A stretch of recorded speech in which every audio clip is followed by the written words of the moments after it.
I noticed that there's a bunch of burly men, yeah, walking in, drinking pre-workout, bro. Bruv, they were drinking it with no bev, bro. No bev, straight powder. It was straight powder, bro. In the world is going on in this warehouse for you to be drinking pre-workout, bro? Bro, money is never that deep, bro. Don't die for nyash, bro. Don't die for peas. Don't die for money, fam. Yo, Pierre, you wanna come out here?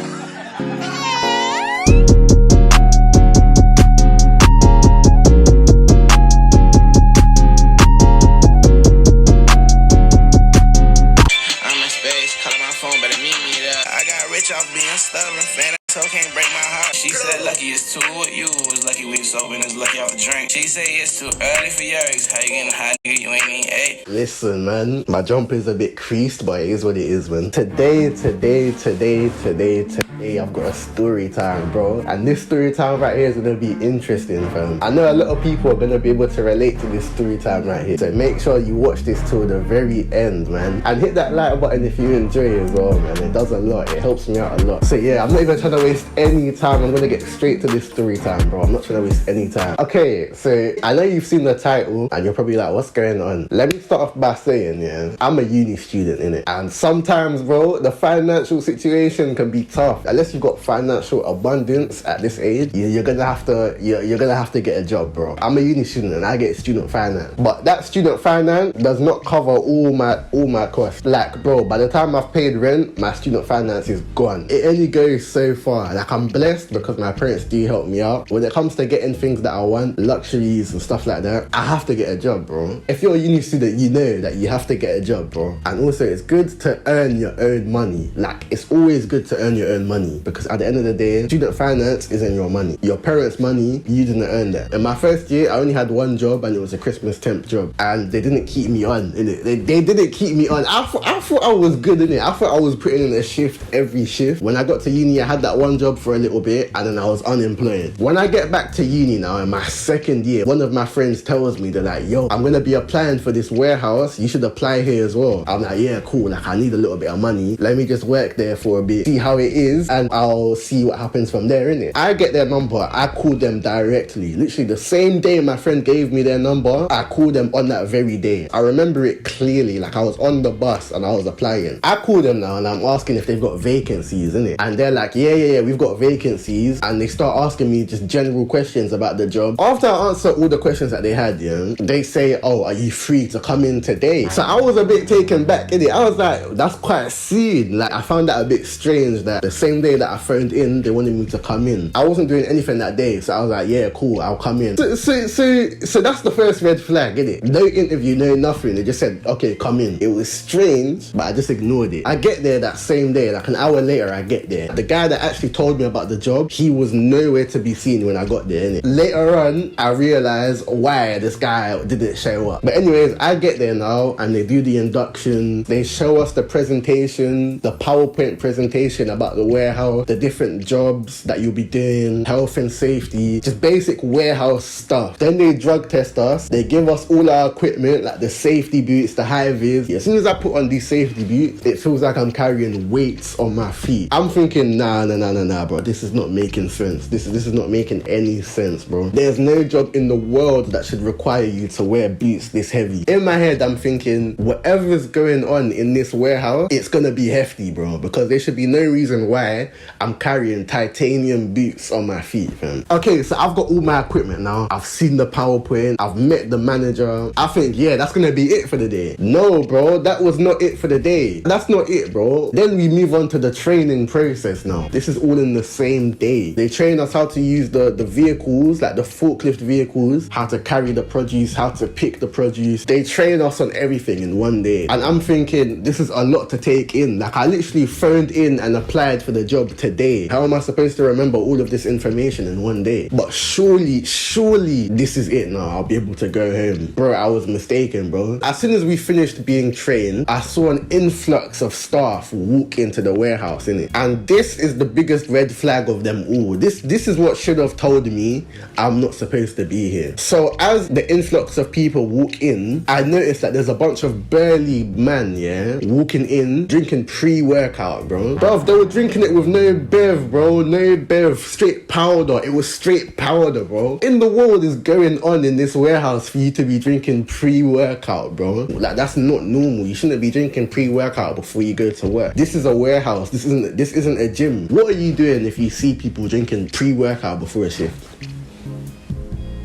Do you know what I mean? Like, bro, I was shocked, bro. I was like, this can't be real. Like, these men look like they're ready for war, bro. This is serious now. Like, in my head, I'm thinking this is serious. We finished training now, and I ask, are we okay to go home? And the supervisor says, no, nobody goes home until all the stock is cleared. I'm thinking, so you've got me in here the same day that I applied, and you're making me work. Like, you're making me work my first shift on the same day that I applied for the job. And she was like, yeah, it's all a part of the training process. But anyways, the whole group of us are working now. And the way the warehouse is, it's a supermarket warehouse. So we have to pick things like cucumbers, potatoes, we have to pick loaves of bread, but they're all in boxes, like they're all in these plastic crates, innit? And you have to pick like 3-4 crates at a time in order to keep up with the workload. When I tell you, bro, picking potatoes and cucumbers, yeah, crates of them at a time is taxing on the body. Like, it was taxing on my body. My knees gone, my back gone, bro. My shoulders gone, bro. My body was gone. And on top of that, bro, I'm wearing titanium boots on my feet, fam. My body was knackered, bro. And just when you think that's bad enough, yeah, there's also a freezer section of the warehouse. So you have to do the same thing you was doing with the bread in the freezer section where all the meat is. You've gone from the hot room where you were sweating, and now you're in the freezer and you're shivering. Bro, how was I shivering and sweating at the same time on my first shift?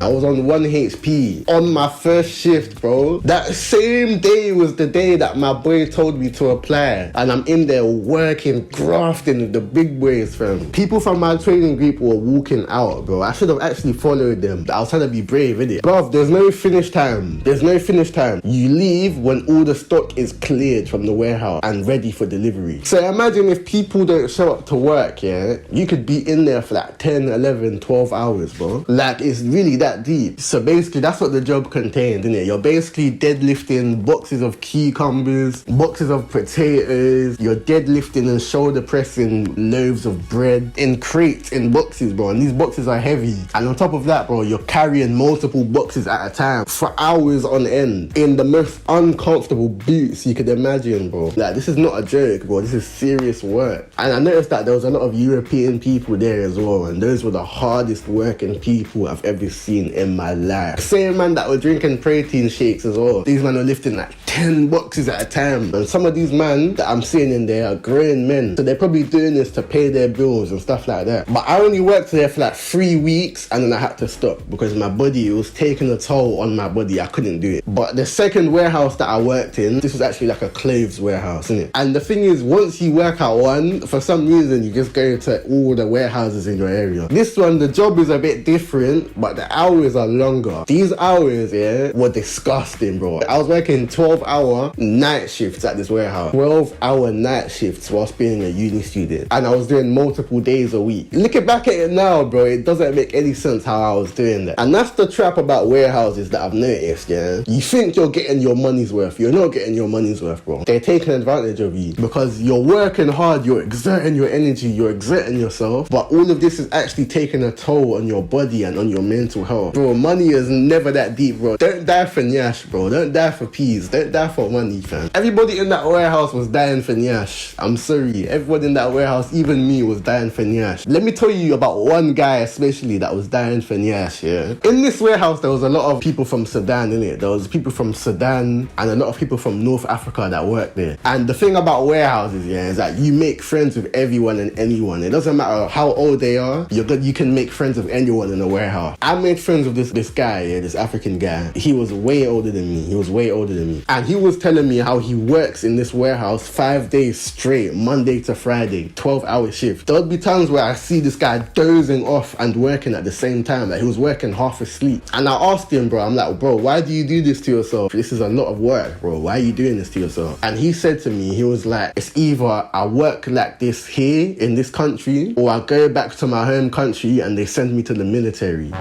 And I was like, nah, bro. Like, fam, that's crazy, bro. Like, think about it. The same job that I dislike so much is someone's best option, bro. Like, he felt grateful. He loved working there. Do you know what I mean? Like, that really opened my eyes, yeah. Like, bro, like, this world is tough. I'm surrounded by men, fam. Like, these men are trying to survive, bro. Like, bro, it's no joke. These are the type of people that I'm working around. And what makes it crazy is that same weekend when I spoke to that guy that ordered food on Deliveroo. Imagine the guy that delivered my Deliveroo is the same guy, bro. It was the same guy that was working in the warehouse 5 days a week. He was the Deliveroo guy. And I say, bro, like, wasn't you just at work yesterday? And he was like, yeah, I work at Deliveroo as well. Bro, this guy works 7 days a week straight. Like, he doesn't rest. Like, there's no rest, bro. He's dying for nyash. And it's crazy because if you work at warehouses, you know that it's sleep,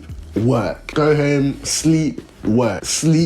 Like, you have time for nothing else, especially 12-hour shifts, night shifts, bro. Like, you literally have no time to recover. It's literally a cycle, bro. That's why it has such an effect on you, especially on your body as well. If you're doing one thing for 12 hours, bro, it's too much, man, especially when it's physical. I felt like it was gonna get in the way with uni as well, so I was like, nah, I have to leave, man. It's too much. Warehouses are no joke, but I feel like that job is for machines. Like, it's not for humans, bro. But eventually I had to just leave, man. It was too much and it wasn't really making too much sense as well. I worked in 3 warehouses in the space of a year and a half. Working at a warehouse can really get addicting because you get paid a lot. Like, it's good money, but at the end of the day, I don't think it's worth it. If you're a student, I don't think it's worth it. If you have to work there to pay your bills, then you have to do what you have to do, innit? I felt like I didn't really have to be there. Like, I just wanted Jordan 1s, innit? But certain man in there had to pay bills from. So that's tough, my guy. If you enjoyed this story time, make sure you hit the like button down below and subscribe to the channel. Listen, we're almost at 300 subscribers, fam. Like, that's crazy. Help me out and hit that subscribe button and make sure that you turn on the post notification button as well. But without further ado, thank you for watching. Love.